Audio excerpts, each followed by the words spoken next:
Երբ Աստված միացնում է երկու սիրտ, նա դա միայն ընտանիք դառնալու համար չի անում։ Նա նրանց տալիս է տեսիլք։ Ճանապարհը միշտ չէ, որ հարթ է լինում։ Լինում են փորձություններ, անհասկացված խոսքեր, հոգնած օրեր, երբ թվում է ավելի հեշտ է կանգ առնել, քան շարունակել քայլել։ Բայց հենց այդ դժվարությունների միջով է, որ Տերը կոփում է զույգերին։ Փորձությունը չի գալիս բաժանելու համար, այլ գալիս է մաքրելու, ամրացնելու եւ ավելի միաբան դարձնելու։ Ինչպես գրված է Ամբակում 2-րդ գլխում, տեսիլքը դեռևս որոշված ժամանակի համար է եւ հեվում է դեպի վախճանը։ Չի ստում, եթե նույնիսկ հապաղի, սպասիր նրան, որովհետեւ անպատճառ պիտի գա եւ չի ուշանա։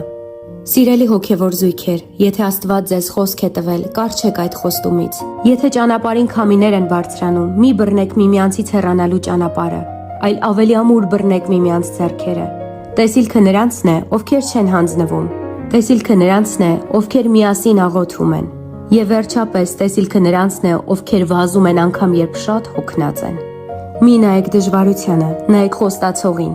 Մի կենտրոնացեք ուշացման վրա, կենտրոնացեք հավատարիմ Աստծո վրա, որովհետև այն ինչ նա խոստացել է, անպատճառ պիտի կատարվի։ Եվ ձեր միաբանությունը հենց այն կամուրջն է, որով դուք կհասնեք ձեր Տիրոջ տված տեսիլքին։ Վազեք դեպի տեսիլքը, վազեք միասին։